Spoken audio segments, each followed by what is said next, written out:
अस्सलामु अलैकुम वरहमतुल्लाहि वबरकातुहू। हमारा टॉपिक है स्टीरियो केमिस्ट्री। बेसिकली ये पीपीएससी के लिए या कोई दूसरे जो एग्ज़ाम हैं जिनमें एमसीक्यू बेस्ड टेस्ट होता है उसके लिए ये वीडियो है। इसमें डिटेल जो है समझाने पे फोकस नहीं है, इसमें फोकस है कि किस तरह के क्वेश्चन आ सकते हैं। तो बहुत सी डिटेल जो है इसमें स्किप हुई है और मेन पॉइंट्स जो हैं वो गिवन है। अगर आप जो है स्टीरियो केमिस्ट्री समझना चाहते हैं तो ये लेक्चर आपके बहुत ज़्यादा काम का नहीं है।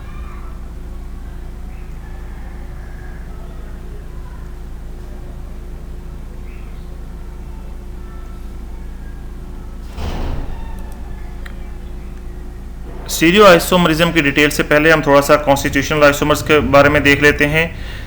कॉन्स्टिट्यूशनल आइसोमर का ताल्लुक है number, kind and connectivity of atom in a molecule से। कॉन्स्टिट्यूशनल आइसोमर्स के डिफरेंट आईयूपैक नेम हो सकते हैं, केमिकल प्रॉपर्टीज डिफरेंट हो सकती हैं, फिजिकल प्रॉपर्टीज बल्कि डिफरेंट होती हैं इनफैक्ट, और इनको हम सेपरेट कर सकते हैं आसानी से physical techniques, distillation, crystallization etcetera से। कॉन्स्टिट्यूशनल आइसोमर्स में सेम या डिफरेंट फंक्शनल ग्रुप्स होते हैं। इनके एग्जांपल हैं, टाइप्स हैं in fact, chain isomerism, position isomerism, functional group isomerism. Chain isomers में चेन की कनेक्टिविटी डिफरेंट होती है, पोजीशन आइसोमर्स में फंक्शनल ग्रुप की पोजीशन डिफरेंट होती है। फंक्शनल ग्रुप आइसोमर में फंक्शनल ग्रुप डिफरेंट होता है, पोजीशन में पोजीशन डिफरेंट है, फंक्शनल ग्रुप में फंक्शनल ग्रुप डिफरेंट है। मेटामरिज्म में एक ही फंक्शनल ग्रुप के इर्द गिर्द जो है कार्बन की तादाद जो है चेन वो डिफरेंट होती हैं। टैटोमरिज्म भी इसकी टाइप है। आगे कुछ एग्जांपल्स हैं, टेबल में गिवन है कि एक कार्बन है मीथेन, इसका कितने आइसोमर बन सकते हैं, इथेन। इस तरह के क्वेश्चंस भी जो है सम टाइम जो है। स्टीरियो आइसोमरिज्म का ताल्लुक है स्पेस में कनेक्टिविटी से। इसमें कॉन्स्टिट्यूशनल आइसोमरिज्म, कॉन्स्टिट्यूशन का मतलब है कि नंबर ऑफ एटम्स और एटम्स की कनेक्टिविटी वो सेम है, लेकिन स्पेस में अरेंजमेंट जो है डिफरेंट है, स्पेशियल अरेंजमेंट जो है वो डिफरेंट है कि ये डिफर करते हैं कि इनमें। सेकंड पॉइंट है कि ओरिएंटेट के कैसे है, उनकी ओरिएंटेशन कैसे है स्पेस में। इनके आईयूपैक नेम आइडेंटिकल होते हैं, ये याद रखिएगा। एमसीक्यू इस तरह की चीजें पूछी जा सकती हैं। जस्ट डिफरेंट हो सकता है प्रीफिक्स जो नेम से पहले है, सीज, ट्रांस, ई, जी, इस तरह की जो है डी, एल, ये चीजें डिफरेंट हो सकती हैं।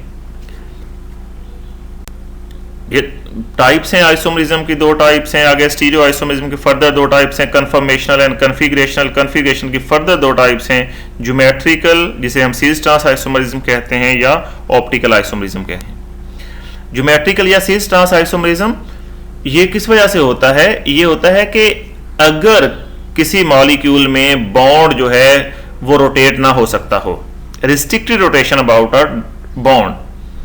यूजुअली ये डबल बॉन्ड होते हैं। इस तरह पहला पॉइंट है exhibited by compounds containing a double bond, carbon carbon, carbon nitrogen, nitrogen nitrogen. Usually हम कार्बन कार्बन ही पढ़ते हैं। या उसके अलावा ये कहां पे हो सकता है? याद रखिएगा, ज्योमेट्रिकल आइसोमरिज्म जो है डबल बॉन्ड के अलावा साइक्लिक स्ट्रक्चर में हो सकता है, ठीक है। या थर्ड पॉइंट देखें कि restricted rotation about a single bond due to steric hindrance. कुछ बायोफिनाइल में सिंगल बॉन्ड तो होता है, लेकिन वो सिंगल बॉन्ड भी रिस्ट्रिक्टेड रोटेशन होती है क्योंकि वहां पे स्टीरिक हिंड्रेंस इतनी ज्यादा होती है कि हर जो है मॉइटी या जिससे यहाँ पे जैसे बायोफिनाइल है, हर दोनों फिनाइल रिंग अपनी अपनी जगह पे फिक्स हैं, वो मूव नहीं करेंगे। क्यों मूव करेंगे तो उनकी रिपल्जन ज्यादा हो जाएगी। स्टीरियो आइसोमरिज्म ट्रिपल बॉन्डेड से नहीं होता क्योंकि ट्रिपल बॉन्डेड जो है कार्बन कार्बन ट्रिपल बॉन्ड वो लीनियर ज्योमेट्री है, सिलिंड्रिकल ज्योमेट्री भी कहते हैं हम उसे जी। ज्योमेट्रिकल आइसोमरिज्म हमने टाइटल में तो लिखा सीज ट्रांस, क्योंकि सीज ट्रांस कॉमन है। बेसिकली ये तीन तरह से हम इन्हें क्लासिफाई कर सकते हैं। सीज ट्रांस नॉमेनक्लेचर इनकी है, जहाँ पे सीज ट्रांस जो है उस अप्लाई नहीं की जा सकती या फेल हो जाती है, वहां पे सिन एंटी या ई जी नॉमेनक्लेचर करते हैं। यहाँ पे एक और पॉइंट इंपॉर्टेंट है कि ज्योमेट्रिकल आइसोमर्स जो है ये डायास्टीरियो आइसोमर्स हैं। डायास्टीरियो आइसोमर्स हम ऑप्टिकल आइसोमर्स में देखेंगे क्या होते हैं। डायस्टीरियो आइसोमर्स ऐसे आइसोमर्स होते हैं, ऐसे स्टीरियो आइसोमर्स हैं जो एक दूसरे के मिरर इमेजेस ना हो जी। ये कुछ एग्जांपल हैं। Geometrical isomers due to carbon carbon bond, ये कॉन्फ़िगरेशनल आइसोमर्स हैं। इनको प्योर स्टेट में दोनों को अलग अलग जो है सीज अलग सेपरेट या आइसोलेट किया जा सकता है, ट्रांस जो है वो अलग जो है वो आइसोलेट किया जा सकता है। सीज ट्रांस नोमेनक्लेचर अल्कीन में, साइक्लोअल्केन में या साइक्लोअल्कीन में यूज करते हैं। यहां पे sp2 हाइब्रिडाइजेशन है, वहां पे तमाम एटम यहां पे डबल बॉन्ड है, एक ही प्लेन में है और उनकी पोजीशन फिक्स है, जैसा कि यहाँ पे लेफ्ट साइड पे डायग्राम में दिखाया गया है कि सीज और ट्रांस। लेकिन यहाँ पे कुछ कंडीशंस हैं। कंडीशंस क्या हैं? Presence of restricted rotation, atoms कह लें या रिस्ट्रिक्टेड रोटेशन है बेसिकली ये। दूसरा है point, each restricted atom must containing two different groups individually. Right side वाली डायग्राम देखेंगे कि दोनों कार्बन हैं, कार्बन कार्बन डबल बॉन्ड है, एक कार्बन जो है उस पे ए और बी दोनों अलग अलग होने चाहिए और दूसरे कार्बन जो है उस पे भी अलग अलग ही होने चाहिए।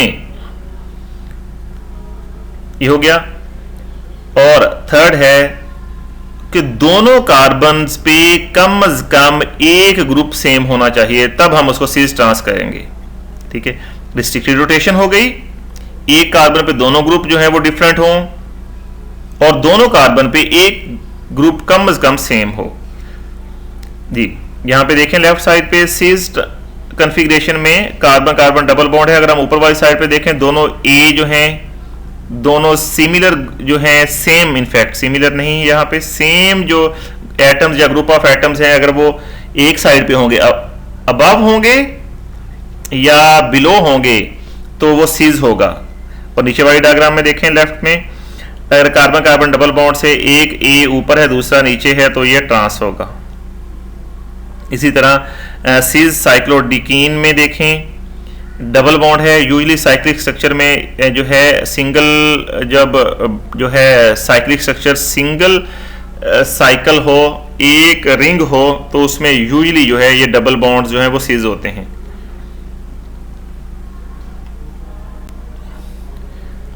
एलिसाइक्लिक कंपाउंड्स में क्या है, जब साइक्लिक स्ट्रक्चर बन जाता है तब भी जो है अब बॉन्ड वहां पे भी फिक्स हो गए, नो डाउट डबल बॉन्ड तो नहीं है लेकिन ये फिक्स हो गए। अब कार्बन कार्बन के बीच में जो बॉन्ड बन गया वो रोटेशन नहीं होगी। तो अगर इस पे डाई सब्स्टिट्यूशन हुई हो सूटेबल, फॉर एग्जांपल यहां पे देखें डायग्राम में सीज 1 2 डाई मिथाइल साइक्लोप्रोपेन, दोनों मिथाइल अबव द प्लेन है तो ये सीज होगा। अगले में ट्रांस 1 2 डाई मिथाइल है, एक मिथाइल अबव द प्लेन है, एक बिलो द प्लेन है। अगर हम कार्बोक्सिलिक एसिड में देखें तो ये ज़्यादा क्लियर है कि अबव द प्लेन और बिलो द प्लेन का मतलब क्या है। दो कार्बोक्सिलिक एसिड अगर दोनों अबव द प्लेन होंगे तो सीज होगा। दूसरा तरीका इन्हें लिखने का जो सबसे नीचे है जो है, हम इन्हें सॉलिड वेज से लिखते हैं। सॉलिड वेज पे दोनों हैं, सीज 4 मिथाइल साइक्लोहेक्सेनोल। देखिए सीज जो है ये प्रीफिक्स अलग है, बाकी आईयूपैक नेम सेम है।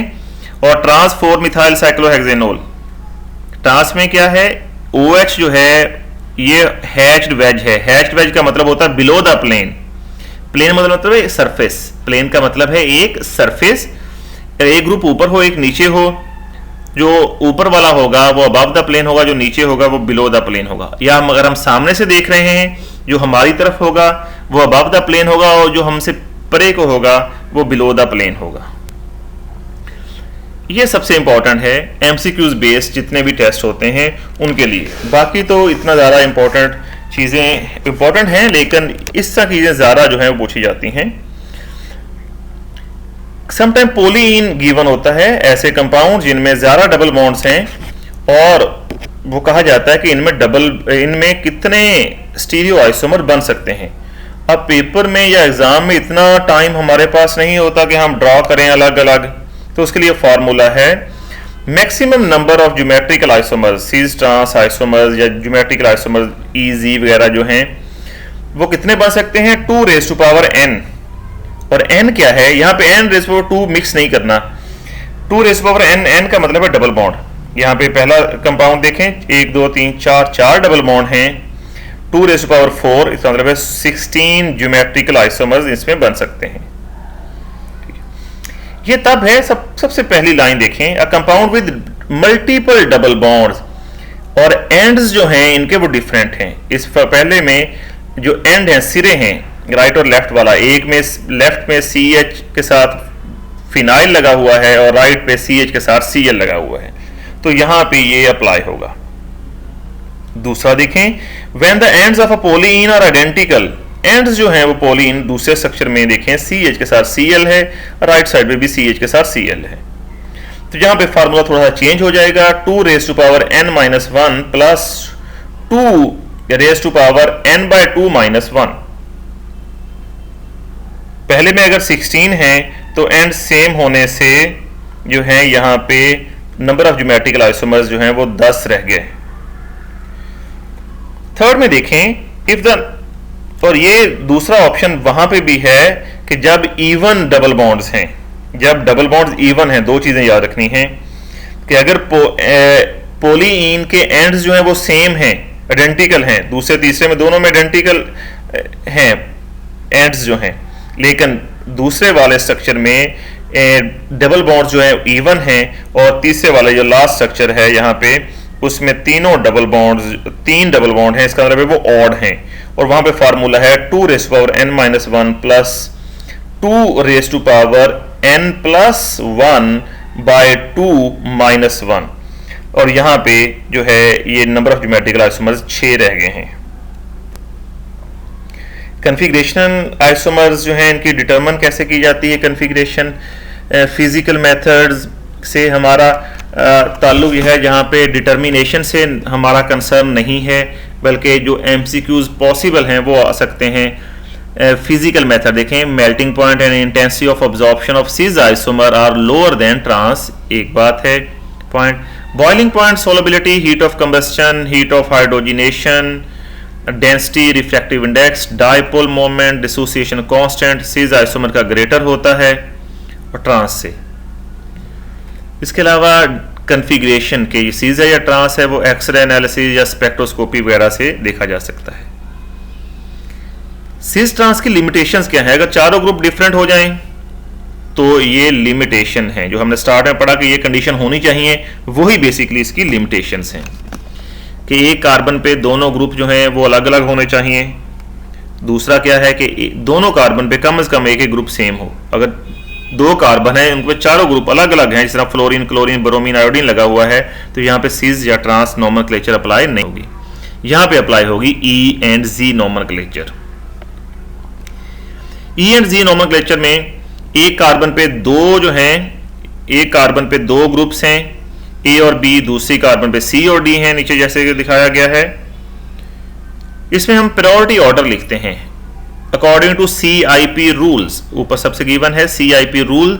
CIP रूल में रूल नंबर 1 है कि जो कार्बन से या रिस्ट्रिक्टेड एटम के साथ डायरेक्टली अटैच एटम है उसका एटॉमिक नंबर इसका हायर होगा, उसको हायर प्रायोरिटी देंगे, उसे 1 कह लें, और जिसका एटॉमिक नंबर जो है वो कम होगा उसे 2 प्रायोरिटी कह लें। ठीक है, अब दोनों कार्बन पे एक ग्रुप जो है वो हाई प्रायोरिटी का होगा और एक जो है वो लो प्रायोरिटी का होगा। तो दो तरह से क्लासिफाई, जी का मतलब है ज़ूसामेन, ये जर्मन वर्ड है, यूजुअली वर्ड जो हैं वो ग्रीक या लैटिन या समटाइम अरेबिक से होते हैं, ये कुछ ये वाले वर्ड जो हैं ये जर्मन वर्ड से हैं। ज़ूसामेन, ज़ूसामेन का मतलब होता है सेम साइड, सेम साइड। अगर लिखा हुआ डेफिनेशन में if two high priority groups are attached in on the same side of the restricted rotation system, इन्हें Z कहेंगे, और E तब कहेंगे अगर जो है हाई प्रायोरिटी एक ऊपर हो दूसरा नीचे हो तो हम उसे कहेंगे E कन्फिग्रेशन है, जैसा कि यहाँ लास्ट वाली डायग्राम में दिखाया गया है। इसे कहते हैं एंटजैजन।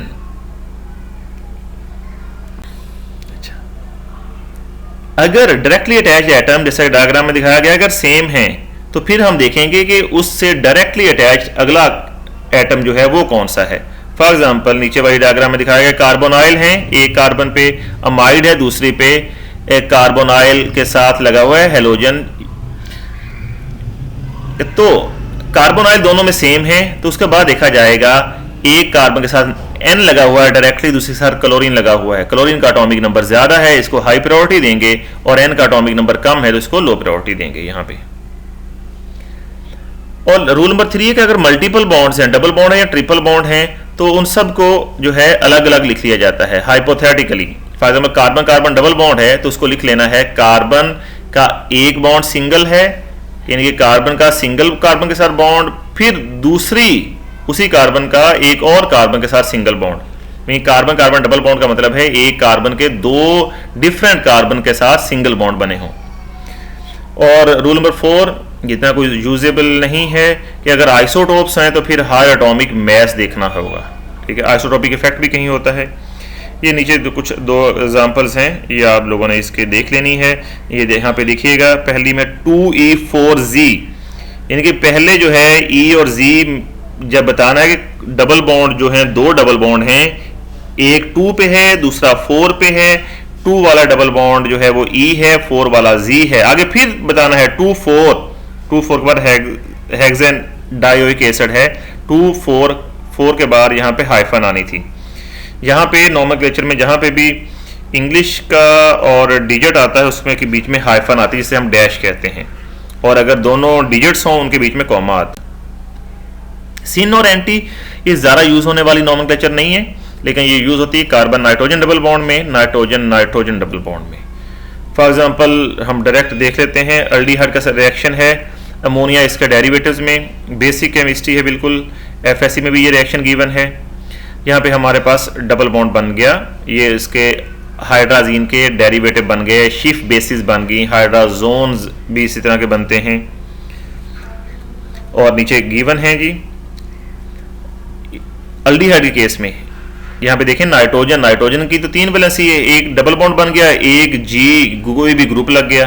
अब नाइट्रोजन का एक लोन पेयर है, यहाँ पे देखें अगर नाइट्रोजन पे जो ग्रुप लगा हुआ है और अल्डिहाइड का जो ग्रुप है अगर वो सेम साइड पे हैं, नाइट्रोजन का ग्रुप और अल्डिहाइड का हाइड्रोजन, अल्डिहाइड के कार्बन का, तो ये सिन होगा।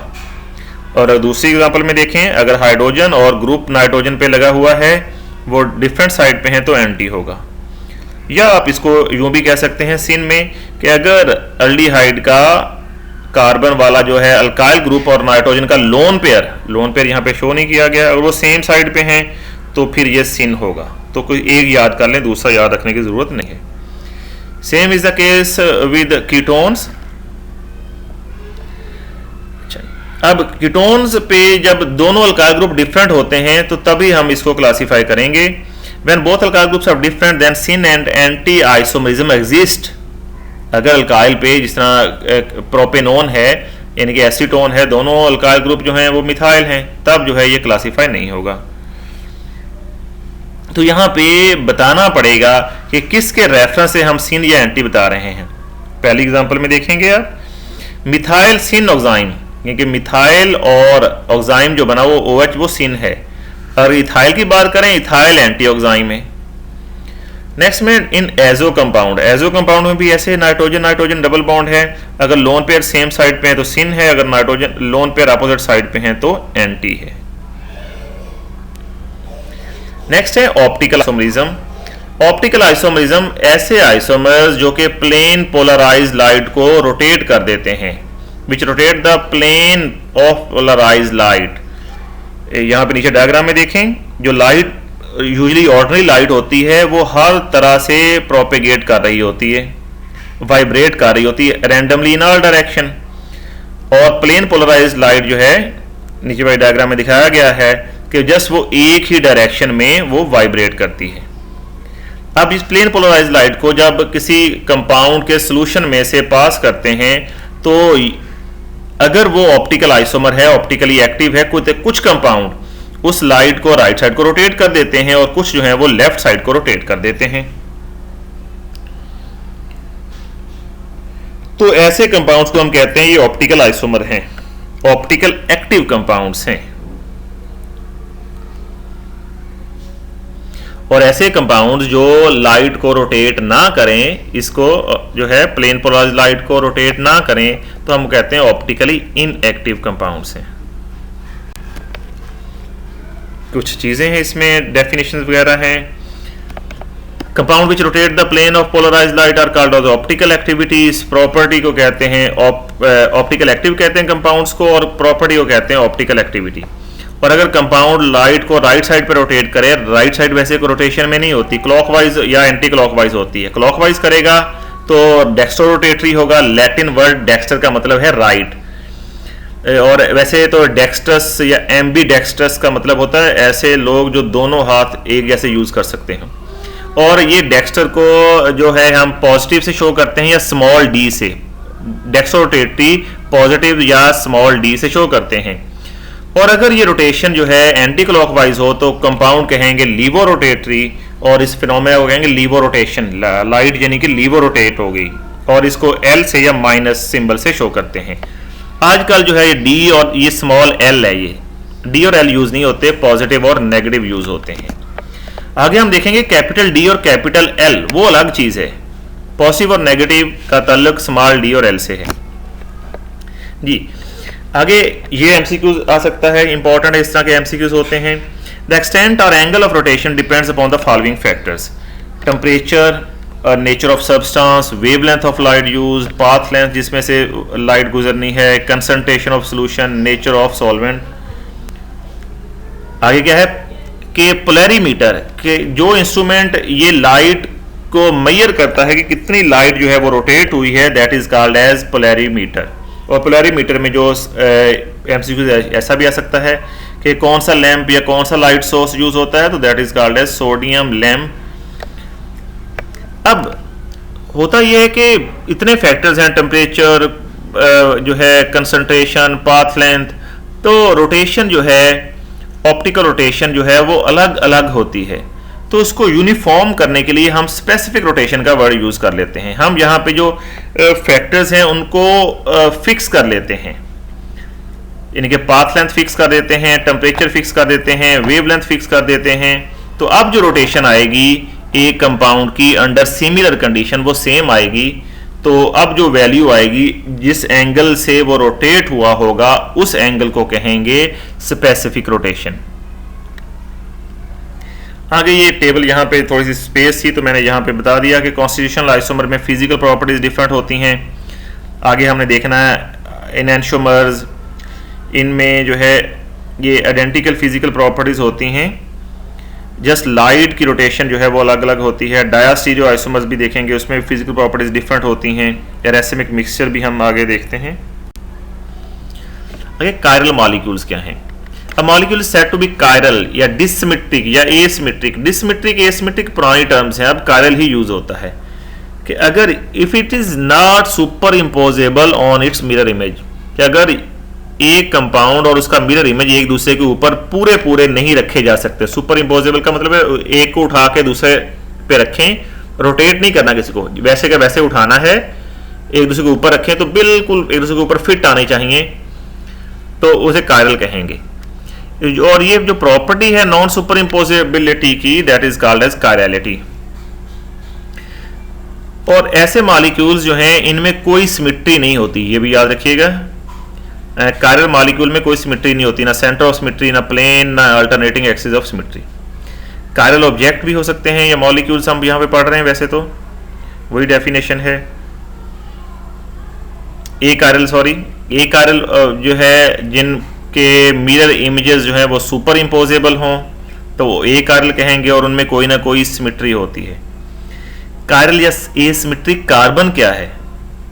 यूजुअली आसान लफ्जों में हम कहते हैं कि ऐसा कार्बन जिसके साथ चार जो ग्रुप्स हैं वो डिफरेंट लगे हुए हों, चारों के चारों ग्रुप्स जो हैं वो अलग अलग हों, तो उसे हम कहते हैं कि ये कार्बन जो है ये कायरल कार्बन है या एसिमेट्रिक कार्बन है, और उसके ऊपर स्टार लगाया जाता है। एनेंटियोमर्स ऐसे आइसोमर्स जो कि अपने मिरर इमेजेस के ऊपर सुपर इम्पोजेबल ना हो उन्हें हम कहते हैं एनेंटियोमर्स। ये एनेंटियोमर मीन एक आइसोमर है, उसका मिरर इमेज होगा, उसको उठा के उसके ऊपर वैसे का वैसे रखें और पूरा पूरा अगर वो फिट आता है तो हम कहते हैं ये सुपर इम्पोजेबल है, और अगर वो पूरा पूरा फिट उसके ऊपर नहीं आता उसको घुमाना नहीं है। अच्छा, सेकंड पॉइंट है enantiomers are also called as mirror images isomers. Enantiomorphs are optical antipodes, ये भी समटाइम पूछ लिया जा सकता है। थर्ड पॉइंट इंपॉर्टेंट है, stereo isomers which are not mirror images of each other are called as diastereomers या डायास्टीरियो आइसोमर्स, दोनों कह सकते हैं। ये भी हम नीचे देखते हैं। फोर्थ है all optical active compounds exhibit enantiomerism, और इसमें आइसोमर्स जो हैं वो अलग अलग एटम कंसीडर होते हैं। यहाँ पे नीचे देखें, पॉजिटिव और नेगेटिव टार्टारिक एसिड हैं 1 और 2।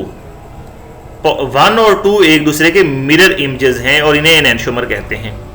लेकिन जो थर्ड है, थर्ड वन, ना तो वो पहले का मिरर इमेज है ना वो सेकंड का मिरर इमेज है, लेकिन कंपाउंड भी वो टार्टारिक एसिड है, एटम के साथ कनेक्टिविटी भी सेम है, लेकिन स्पेस में कनेक्टिविटी डिफरेंट है। तो जब जो थर्ड है वो मिरर इमेज तो नहीं है, लेकिन क्या है, लेकिन इनका जो है स्टीरियो आइसोमर है, तो इसलिए थर्ड को कहेंगे, फर्स्ट और थर्ड ये डायास्टीरियो आइसोमर हैं, सेकंड और थर्ड ये डायास्टीरियो आइसोमर हैं, फर्स्ट और सेकंड ये हैं एनेंटियोमर्स। फर्स्ट और सेकंड मिरर इमेजेस हैं तो एनेंटियोमर, 1 और 3 मिरर इमेजेस नहीं हैं लेकिन स्टीरियो आइसोमर हैं तो डायास्टीरियो आइसोमर। मीजो कंपाउंड 5 पॉइंट है, मीजो कंपाउंड ये बड़ी इंपॉर्टेंट है। अब जो थर्ड कंपाउंड है, पहला जो है इसमें 2 कायरल सेंटर हैं, दोनों कार्बन जो सेंटर वाले हैं, दूसरे में भी 2 कायरल सेंटर हैं, थर्ड में भी 2 कायरल सेंटर हैं, लेकिन फर्स्ट और सेकंड जो है ये ऑप्टिकल एक्टिव हैं, थर्ड जो है वो ऑप्टिकल एक्टिव नहीं है। इसकी रीजन है कि इसके बीच में से अगर लाइन जो नजर आ रही है उस लाइन की वजह से इसमें इंटरनल प्लेन ऑफ सिमेट्री आ जाती है। इंटरनल प्लेन ऑफ सिमेट्री की वजह से एक कार्बन जो है वो डेक्स्ट्रो रोटेटरी होगा, दूसरी को लीवो रोटेटरी होगा, तो एक क्लॉकवाइज मूव करेगी, दूसरी एंटी क्लॉकवाइज मूव करेगी। इस वजह से ये एक दूसरे को कैंसल आउट कर देंगे। ये प्रॉपर्टीज ऑफ एनेंटियोमर्स है। एनेंटियोमर्स की आइडेंटिकल फिजिकल प्रॉपर्टीज होती हैं, melting, boiling point, density, refractive index, optical rotation के अलावा। और सेकंड पॉइंट है एनेंटियोमर का डिफरेंट ऑर्डर हो सकता है, प्लस लिमोनिन जो है डेक्स्ट्रो रोटेटरी लिमोनिन जो है ऑरेंज स्मेल है, और नेगेटिव लिमोनिन जो है उनकी लेमन की स्मेल जैसी है। और इनकी केमिकल प्रॉपर्टीज आइडेंटिकल है, आइडेंटिकल मतलब बिल्कुल एक्जैक्ट सेम, जस्ट जो है अगर कायरल रीजेंट और कायरल सॉल्वेंट हैं तो फिर इनका रेट ऑफ रिएक्शन जो है वो डिफरेंट हो सकता है। फिजियोलॉजिकली ये बहुत इंपॉर्टेंट है। स्टीरियो आइसोमरिज्म का तल्लुक, स्टीरियो केमिस्ट्री का तल्लुक फिजियोलॉजिकली बहुत ज़्यादा है मेडिसिन के साथ। बॉडी के जो अंदर फंक्शन है, जिस तरह डी ग्लूकोज जो है वो ही यूज़ होता है बॉडी में, एल नहीं यूज़ होता। नेगेटिव निकोटीन जो है वो ज़्यादा पॉइजनस है पॉजिटिव से। पॉजिटिव हिस्टाडीन जो है वो स्वीट होती है, नेगेटिव हिस्टाडीन जो है वो टेस्टलेस होती है। L ascorbic acid vitamin C जो है ज़्यादा एफिशिएंट है, डी जो है वो कम है। डायास्टीरियो आइसोमर्स क्या हैं? Different physical properties such as melting point, boiling point, density, solubility.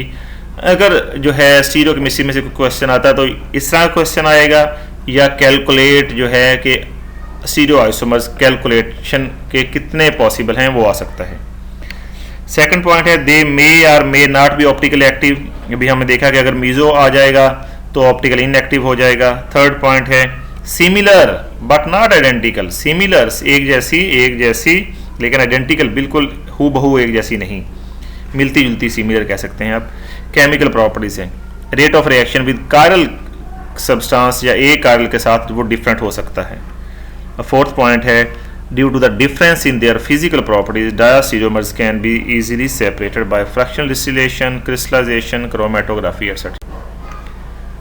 Enantiomers का इसके साथ कुछ टर्म्स और हैं जो पूछी जा सकती हैं। नेक्स्ट है वाल्डन इन्वर्जन क्या है? SN2 रिएक्शन में जब अटैकिंग ग्रुप अटैक करता है और लीविंग ग्रुप लीव करता है तो जो प्रोडक्ट ऑब्टेन होता है उसकी कन्फिग्रेशन इन्वर्स हो जाती है, तो उसे कहते हैं वाल्डन इन्वर्जन या ऑप्टिकल इन्वर्जन या अम्ब्रेला इन्वर्जन। रेसिमिक मिक्सचर क्या होता है?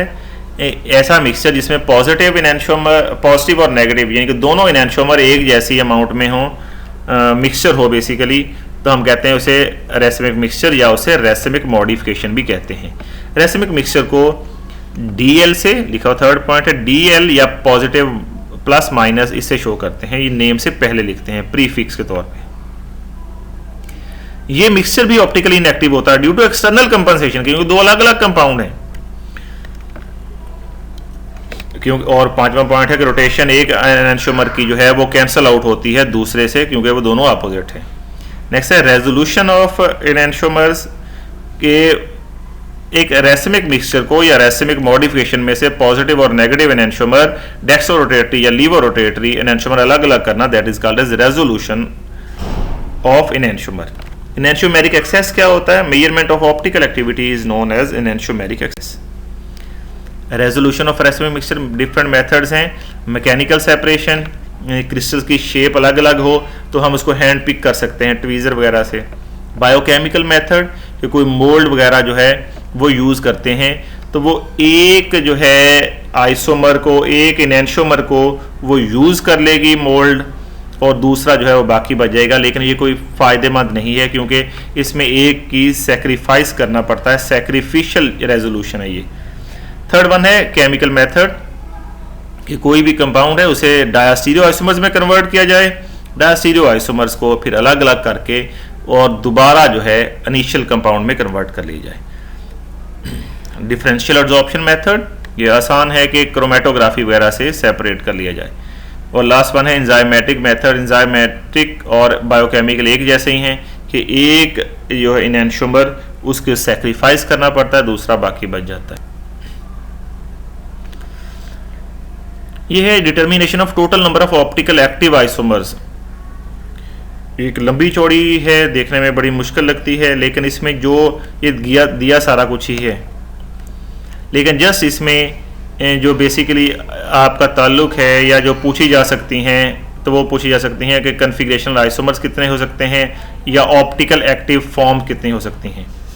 इसमें बाकी गिवन है नंबर ऑफ एनेंटियोमेरिक पेयर और number of racemic mixture, number of mesoform, इसका कोई ताल्लुक नहीं है। ये बहुत कम या ना होने के बराबर ही पूछी जाती हैं। तो पहला है case number 1, if a molecule is not divisible into two identical half, यानी कि उसमें इंटरनल प्लेन ऑफ सिमेट्री ना हो और उसमें n कायरल कार्बन हो। पहला पॉइंट, पहली line, total number of configurational isomers a plus m 2n है। n का मतलब है जितने कायरल कार्बन है, ये आपने याद करना। दूसरा है case if a molecule is divisible into two identical half, उसका स्ट्रक्चर बनाएं। अगर उसमें इंटरनल प्लेन ऑफ सिमेट्री है तो अब जो है इसमें भी कन्फिगरेशनल आइसोमर्स हमने फाइंड करने हैं, वो होगा 2n-1 प्लस 2, केस सेकंड में सेकंड लाइन है, और प्लस 2n/2 -1। केस 3 है if a molecule is divisible into two identical half and the molecule has n chiral atoms,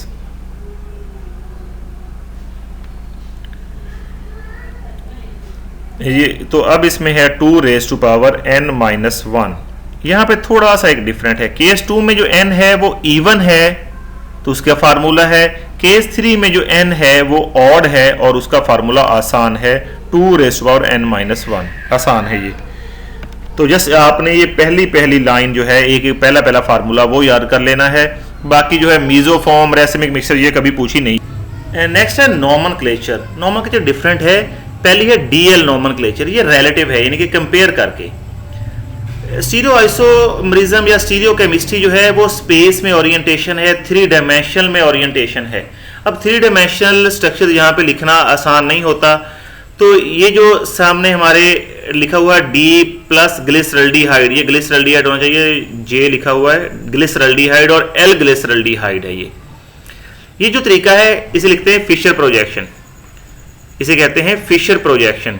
इसका आसान है कि जब हम नंबरिंग देते हैं कार्बन को, नोमेनक्लेचर में जो नंबरिंग देते हैं टॉप टू बॉटम लिखते हैं, वर्टिकल अरेंजमेंट होती है ये फिशर प्रोजेक्शन ड्रा करना। C1 जो है वो कार्बन 1 जो है जिसे नंबरिंग देते वक्त वो टॉप पे होनी चाहिए और 2 नीचे, 3 नीचे और सो ऑन जाता रहेगा। आसान है। ये डी ग्लिसरल्डिहाइड है, इसमें जो कायरल कार्बन है उसमें OH राइट साइड पे है तो ये D होगा, प्लस होगी, और यहाँ प्लस माइनस इसका ताल्लुक DL से नहीं है। ये DL नोमेनक्लेचर है, बता देती है कि ये कौन सा स्टीरियो आइसोमर ऑप्टिकल आइसोमर होगा। यहाँ पे दूसरा पॉइंट गिवन है कि अगर OH, NH2 या कोई भी और फंक्शनल ग्रुप जो हैं, अगर वो बॉटम मोस्ट कायरल सेंटर पे, अगर वो राइट हैंड साइड पे होगा तो वो D कहेंगे फिशर प्रोजेक्शन के। अगर वो लेफ्ट पे होगा तो एल कहेंगे। इतना ही याद रखने की ज़रूरत है। ये नेक्स्ट है erythro and threo nomenclature. Erythro और थ्रियो नोमेनक्लेचर यूजुअली यहाँ पे दो कायरल सेंटर है ना, एरिथ्रोज थ्रियोज ये शुगर्स होती हैं, कार्बोहाइड्रेट्स हैं बेसिकली। एरिथ्रोज में दो सेम सिमिलर जो ग्रुप्स हैं वो सेम साइड पे हो तो एरिथ्रोज हैं, अगर वो अपोजिट साइड पे हैं तो थ्रियोज हैं। यहाँ पे देख लें, दो OH सेम साइड पे हैं तो एरिथ्रोज है, लेफ्ट साइड पे हैं, एक लेफ्ट पे एक राइट पे है तो थ्रियोज हैं। और जो सबसे ज़्यादा इंपॉर्टेंट है वो RS नोमेनक्लेचर है, जिसे हम कहते हैं ना, एक डेक्स्ट्रो रोटेटरी होगा, दूसरा लीवो रोटेटरी होगा, एक प्लस होगा या माइनस होगा। प्लस माइनस डी डेक्स्ट्रो लीवो उससे कंसर्न नहीं होता। जब हम लिखते हैं तो हम RS पहले लिखते थे DL, जो अभी हमने पढ़ा है। अब जो है लेटेस्ट जो है वो है RS नोमेनक्लेचर। ये एब्सोल्यूट कॉन्फ़िगरेशन है। सबसे नीचे वाली डायग्राम देखें, फिशर प्रोजेक्शन। एक कायरल कार्बन है, उसके साथ 4 ग्रुप्स लगे हुए हैं, उनको प्रायोरिटी ऑर्डर देना, जैसे हम पहले पढ़ चुके हैं। प्रायोरिटी ऑर्डर देना, जिसका प्रायोरिटी 1 है, जिसका एटॉमिक नंबर ज़्यादा है, डायरेक्टली अटैच का उसे 1 कहेंगे, दूसरे को 2, 3, 4। अब हमने करना क्या है, हमने एरो ड्रा करना है 1 से 2 की तरफ, 2 से 3 की तरफ, 3 से 4 की तरफ, ठीक है। या आप कह लें 1 से 2 और 2 से 3, 4 को स्किप कर दें, डेफिनेट बाद में 4 आ जाएगा। या यहाँ पे ABCD भी कहते हैं, A से B की तरफ और B से C की तरफ। पहली डायग्राम में देखें फिशर प्रोजेक्शन जो है, A से B की तरफ और B से C की तरफ ये क्लॉकवाइज है। ये क्या है, क्लॉकवाइज है। क्लॉकवाइज होगा तो ये R होगा। R स्टैंड फॉर रेक्टस यहाँ पे लिखा नहीं है, लेकिन R जो है वो रेक्टस के लिए है। रेक्टस है राइट साइड। ये फिशर प्रोजेक्शन है। अगर लेफ्ट साइड पे देखेंगे ना, पहली एग्जांपल में, ये दूसरे जो है इसे कहते हैं फ्लाइंग वेज। फ्लाइंग वेज बनाने का तरीका ये है कि दो जो बॉन्ड्स हैं वो प्लेन ऑफ पेपर पे, जो सिंपल लाइंस हैं वो प्लेन ऑफ पेपर पे हैं, और जो दो बॉन्ड हैं उनमें से एक आउट ऑफ द प्लेन होगा, यानी कि हमारी तरफ, उसे सॉलिड से शो करेंगे, और जो बिलो द प्लेन होगा उसे हैच्ड वेज से शो करेंगे। यहाँ पे भी ऐसा, ये A को B और B से C की तरफ जाएंगे तो ये क्लॉकवाइज है। अब इन दोनों में एक चीज़ जो है वो कॉमन होनी चाहिए। एक चीज़ कॉमन ये होनी चाहिए कि पहले वाले में जो है, अगर हम फ्लाइंग वेज लिखते हैं तो जो लोएस्ट प्रायोरिटी है वो हैच्ड वेज पे होना चाहिए। किस पे होना चाहिए, हैच्ड वेज, डॉटेड लाइन जो शो की हुई। और अगर फिशर प्रोजेक्शन ड्रा करते हैं तो जो लोएस्ट प्रायोरिटी है वो बेसिकली वर्टिकल होना चाहिए, वर्टिकली अपवर्ड या वर्टिकली डाउनवर्ड। जो बेस्ट है, जो सही रूल है वो यही है कि वो वर्टिकली डाउनवर्ड होना चाहिए। अगर राइट साइड पे होगा तो ये क्लॉकवाइज है तो R है, अगर एंटी क्लॉकवाइज है तो S है। और अगर ऐसा नहीं है कि लोएस्ट प्रायोरिटी जो है वो वर्टिकल नहीं है, तो फिर जो है ये उल्ट हो जाएगा। फिर जो R होगा वो R नहीं होगा, यानी कि जो क्लॉकवाइज होगा तो वो S होगा। अगर लोएस्ट प्रायोरिटी जो है वो वर्टिकल A या D जहां पे है ना, वहां पे नहीं है। Next conformational isomer. Conformational isomers का है जहां पे सिंगल बॉन्ड के इर्द गिर्द जो है फ्री रोटेशन होती है। अभी हम देखते हैं, different spatial arrangement of atoms in a molecule which are readily interconvertible by rotation about a single bond are called as conformation. Confirm नहीं है ये, कन्फॉर्मेशंस, कन्फॉर्मर्स या रोटामर्स भी कहते हैं। और अगर ऐसा नहीं है तो इन्हें फिर कन्फिगरेशनल आइसोमर्स होगा। अगर फ्री रोटेशन नहीं है तो फिर क्या होगा, फिर कन्फिगरेशनल आइसोमर्स जो अभी हमने पढ़ लिए पहले, ये नॉन सेपरेबल होते हैं। फोर्थ और फिफ्थ पॉइंट देखें, अगर एनर्जी बैरियर जो है इन कन्वर्जन का, स्पेशल अरेंजमेंट का 0.6 से लेके 16 किलो कैलोरीज पर मोल तक है तो इन्हें कन्फर्मेशन या कन्फर्मेशनल आइसोमर्स कहेंगे। और अगर 16 किलो कैलोरी से ज़्यादा है तो इन्हें कन्फिगरेशंस कहेंगे। और अगर 0.6 किलो कैलोरी से कम है तो ये रूम टेम्परेचर पे फ्रीली मूव करते रहते हैं। और लास्ट पे है कि इनकी जो स्टडी होती है कि कौन सा प्रेफर किया जाएगा कौन सा नहीं, उन्हें कहते हैं कन्फर्मेशनल आइसोमर्स। इसमें कुछ टर्म्स हैं, एंगुलर स्ट्रेन कि नॉर्मल बॉन्ड एंगल से डेविएट करना, that is called angle. Angle में स्ट्रेन का मतलब होता है खिंचाव। टॉर्शनल स्ट्रेन का मतलब होता है कि बॉन्ड पेयर जो हैं उनके बीच में जो रिपल्जन होती है, that is called torsional strain. Steric strain का मतलब है बॉन्ड पेयर अगर जो है उसका साइज बड़ा हो तो उसमें स्टीरिक हिंड्रेंस जिसे हम कहते हैं, तो स्टीरिक स्ट्रेन या वंडरवाल स्ट्रेन है। उसके अलावा डाइपोल फोर्सेस, अगर चार्जेस आ जाएं या इनमें हाइड्रोजन बॉन्डिंग वगैरह भी हो सकती है। ये कन्फर्मेशन ऑफ ईथेन, ईथेन जो है हमारे पास में दो कन्फर्मेशंस हैं या कन्फर्मेशनल आइसोमर हैं, दो शो करते हैं, नीचे दिखाई गई है। एक स्टैगर्ड है, इसमें हाइड्रोजन के बीच में बॉन्ड एंगल है, दूसरी इक्लिप्स है। इक्लिप्स का मतलब होता है एक दूसरे के आमने सामने, इक्लिप्स। और इनके बीच में जितनी भी पॉसिबल होंगी those are called as skew conformation. Dihedral angle क्या है? अगर डाइहेड्रल यहाँ पे नीचे देखेंगे Newman projection of ethane. Staggered conformation, पहले रेड जो है ना, रेड वाली जो सेंटर है वो कार्बन है, कार्बन के 3 हाइड्रोजन है, इस कार्बन का बॉन्ड बना हुआ है। आगे जो सर्कल है, सर्कल भी कार्बन को शो कर रहा है, ये दूसरी कार्बन है। इनके बीच में जो बॉन्ड है वो शो नहीं किया गया, और उस पे भी जो 3 हाइड्रोजन है। और स्टैगर्ड कन्फर्मेशन में पहले वाली कार्बन, फ्रंट कार्बन और रियर कार्बन, पीछे वाली कार्बन, इनके हाइड्रोजन आमने सामने नहीं है, उनके बीच में बॉन्ड एंगल है 60। ये डाइहेड्रल एंगल होता है, और इस कन्फर्मेशन को कहते हैं स्टैगर्ड कन्फर्मेशन। और दूसरी देखें इक्लिप्स कन्फर्मेशन। इक्लिप्स कन्फर्मेशन में बिल्कुल ये आमने सामने है। पहले वाली जो फ्रंट कार्बन है रेड वाली, और जो ब्लू वाली कार्बन है, इसमें जो हाइड्रोजन एक दूसरे के आमने सामने हैं। डाइहेड्रल एंगल, जो इनके बीच में एंगल है, बिल्कुल एक ही प्लेन में है, बॉन्ड एंगल सेम है, डाइहेड्रल एंगल 0 है, तो इसे कहते हैं इक्लिप्स कन्फर्मेशन। और इनके बीच में जितने भी आएंगे वो कहेंगे स्क्यू कन्फर्मेशंस। इनके बॉन्ड एंगल अगर 1 है, 2 है, 3 है, 4 है, तो ये इन्फिनिट हैं, तो those are called as skew conformation.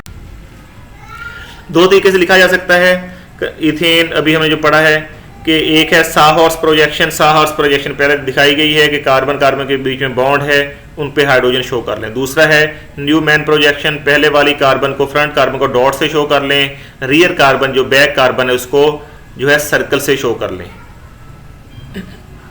ऊपर बताया गया कि फ्रंट कार्बन को प्रॉक्सिमल कहते हैं और बैक कार्बन को डिस्टल कहते हैं। ये प्रोपेन में कन्फर्मेशन है। अगर पहले वाली देखें स्टैगर्ड कन्फर्मेशन है, सारे जो हैं बॉन्ड्स जो हैं वे एक दूसरे से दूर हैं, ये स्टैगर्ड हैं। नेक्स्ट में देखेंगे हाइड्रोजन आमने सामने है, और हाइड्रोजन और मिथाइल ग्रुप भी आमने सामने है, तो इक्लिप्स है, तो इनके बीच में दूसरी इंटरमीडिएट जो है कन्फर्मेशंस बने। एन ब्यूटेन में देखें, एन ब्यूटेन में 6 कन्फर्मेशन है। पहले वाली देखें गॉश इसे कहते हैं, जो स्क्यू होती है, इसमें आमने सामने करीब नहीं होते ग्रुप्स, उसे स्क्यू कन्फर्मेशन कहते हैं। यहाँ पे गॉश है वर्ड। ये देखें एन ब्यूटेन में CH3 CH2 CH2 CH3 होता है, यानी कि हमने सेंटर वाला बॉन्ड ले लिया जिसके दोनों साइडों पे इथाइल लगे हुए हैं, तो इथाइल का मतलब है CH2 CH3। तो पहले वाली में दोनों मिथाइल जो हैं वो आमने सामने नहीं है, उनके दरमियान 60 डिग्री है, तो गॉश कन्फर्मेशन है। पहले वाली 60 डिग्री पे रोटेट हुआ, एक को रोटेट करना है तो इक्लिप्स कन्फर्मेशन बन जाएगी, सारे बॉन्ड एक दूसरे के आमने सामने आ गए। CH3 हाइड्रोजन दूसरे वाली में। तीसरे वाली में देखें और रोटेट किया, मिथाइल बिल्कुल ऑपोजिट चले गए, ये से कहते हैं एंटी, ये सबसे स्टेबल होती है। फोर्थ वन देखें फिर आमने सामने आ गया, 60 डिग्री पे रोटेट करने से ये इक्लिप्स है। फिफ्थ वाले में देखें फिर ये गॉश बन गई, और 6 देखें फुली इक्लिप्स बन गई। अब सेकंड और 6 देखें, सेकंड में मिथाइल और हाइड्रोजन आमने सामने हैं तो इसे इक्लिप्स कहेंगे। और 6 वाली में देखें, लास्ट वाली में मिथाइल आमने सामने, बल्कि ग्रुप आमने सामने, तो इसे कहेंगे फुली इक्लिप्स। रिलेटिव स्टेबिलिटी आपको आनी चाहिए, एंटी सबसे स्टेबल होता है, गॉश उसके बाद है, इक्लिप्स उसके बाद है, और फुली इक्लिप्स उसके बाद है। ये है साइक्लोहेक्सेन की कन्फर्मेशन। साइक्लोहेक्सेन जो हम ड्रा करते हैं ना पेज पे, वैसे नहीं होता। साइक्लोहेक्सेन के 99% मॉलिक्यूल जो हैं वो चेयर फॉर्म में होते हैं। ये चेयर फॉर्म जो है हमारी पहली डायग्राम दिखाएगी, ये चेयर फॉर्म, दूसरी है हाफ चेयर, ये ट्विस्ट बोट है, और लास्ट वन बोट है। चेयर फॉर्म जो है, चेयर फॉर्म में 6 हाइड्रोजन स्ट्रेट अपवर्ड हैं, और 6 जो हैं हाइड्रोजन 6 हाइड्रोजन में से 3 हाइड्रोजन स्ट्रेट अपवर्ड हैं, और 3 जो है वो डाउनवर्ड हैं, इन्हें एक्सियल कहेंगे। और उसके साथ साथ 6 हाइड्रोजन दूसरे हैं, उन्हें कहते हैं इक्वेटोरियल। तो 6 हाइड्रोजन एक्सियल हैं, 6 इक्वेटोरियल हैं। आ गया बोर्ड फॉर्म ऑफ साइक्लोहेक्सेन। इसमें एक कुछ चीज पूछा जा सकती है कि जब बोर्ड फॉर्म बनती है ना, ये 1 2 3 4 1 4 है, ये जो दोनों हाइड्रोजन शो किए ना सर्कल से बड़े बड़े, ये 1 और 4 कार्बन पे हैं। इसे कहते हैं फ्लैग पोल इंटरेक्शन। फ्लैग पोल यानी कि इंटरेक्शन, इस तरह बोट में फ्लैग पोल होते हैं, या इसे बो स्पिरिट रिपल्जन भी कहते हैं। ये इसमें पूछा जा सकता है, बस और कुछ पूछा नहीं जा सकता इसमें, ऐसी कोई चीज़ नहीं है। आगे mono substitution of cyclohexane. Cyclohexane पे अगर एक सब्स्टिट्यूशन लगाई जाए मिथाइल और, तो ये अपने आप को फ्लिप कर लेगा, चेंज कर लेगा। पहला देखें, पहले में मिथाइल इक्वेटोरियल पे है तो दूसरे में फ्लिप हो गया, किस पे बन गया, एक्सियल पे। इक्वेटोरियल हमेशा ज़्यादा स्टेबल होता है। उसकी रीज़न क्या है? उसकी रीज़न ये है कि एक्सियल जो है वो स्ट्रेट अपवर्ड है, तो उसका थर्ड पोजीशन पे जो हाइड्रोजन होंगे 1,3 डाई एक्सियल इंटरेक्शन, वो रिपेल करेंगे एक दूसरे को। रिपेल करने की वजह से एक्सियल पोजीशन जो होती हैं वो स्टेबल नहीं होती। ये आगे है। लेकिन अगर मिथाइल के बजाय कोई बड़ा ग्रुप हो तो फिर अब ये फ्लिपिंग पॉसिबल नहीं है। ये पहली डायग्राम में है, conformation of mono substituted cyclohexane में यहाँ पे फ्रोजन हो गया, एंकरिंग हो गई। जिस तरह एंकर होता है कश्ती के नीचे, जो बड़ा सा वेट नीचे डालते हैं ताकि वो एक जगह जमी रहे। अगर बड़ा बल्कि ग्रुप लगा लेंगे, बड़ा ग्रुप या बल्कि ग्रुप लगा लेंगे, तो वो अगर इक्वेटोरियल है तो इक्वेटोरियल रहेगा और एक्सियल है तो एक्सियल रहेगा। लास्ट वन है conformation of di substituted cyclohexane. ये है तो थोड़ा सा लंबा है, लेकिन याद रखिएगा हमेशा जो स्टेबल होगा वो क्या होगा, दो चीज़ें इसमें याद रख लें बस। स्टेबल होगा वो क्या होगा, स्टेबल होगा इक्वेटोरियल होना, स्टेबल इक्वेटोरियल ने क्या होना है, स्टेबल होना है। ये एक बात हो गई। दूसरी बात ये हो गई कि सिस ट्रांस का ताल्लुक एक्सियल इक्वेटोरियल के साथ नहीं है। अगर आप कोई भी देखेंगे ना डायग्राम में, यहाँ पे 1 लिखा हुआ है, 1 में ऊपर वाला हाइड्रोजन एक्सियल है, नीचे को जो है राइट साइड पे नीचे जो हाइड्रोजन है वो इक्वेटोरियल है। 2 कार्बन पे आएंगे, जो नीचे वाला हाइड्रोजन है वो एक्सियल है, जो ऊपर वाला हाइड्रोजन है ऊपर को जा रहा है हाइड्रोजन वो इक्वेटोरियल है। 3rd पे आ जाएंगे, अगर 3rd पे जो ऊपर हाइड्रोजन जा रहा है वो एक्सियल है, नीचे को जा रहा है वो इक्वेटोरियल है। तो एक्सियल इक्वेटोरियल का ताल्लुक सिस ट्रांस के साथ नहीं होता। सिस ट्रांस क्या है? सिस ट्रांस का ताल्लुक बहुत आसान है कि अगर 2 हाइड्रोजन या 2 ग्रुप्स ऊपर को हैं, ऊपर वाली साइड पर जा रहे हैं, चाहे वो एक्सियल है चाहे वो इक्वेटोरियल है, तो वो सिस होंगे। और अगर एक ग्रुप ऊपर को जा रहा है एक नीचे को जा रहा है तो वो क्या होगा, ट्रांस होगा। ठीक है, तो स्टेबिलिटी पूछी जा सकती है कि इसमें स्टेबल कौन सा होगा। तो अगर एक एक्सियल है दूसरा इक्वेटोरियल है तो वो क्या होंगे, वो उतने स्टेबल नहीं होंगे। अगर दोनों इक्वेटोरियल होंगे तो सबसे ज़्यादा स्टेबल होंगे, और अगर दोनों एक्सियल होंगे तो सबसे कम स्टेबल होंगे। तो ये है हमारी स्टीरियो केमिस्ट्री। ये उन बच्चों के लिए है जिन्होंने पहले कुछ उन्हें नो हाउ है और वो रिवाइज करने के लिए बना रहे हैं। फिर भी लेक्चर काफ़ी लंबा हो गया है, होपफुली कुछ चीज़ें जो है इसमें से आपको समझ आ गई होंगी, कुछ पॉइंट्स जो हैं वो जो है पूछ लिए जाएंगे पेपर में। अस्सलाम वालेकुम।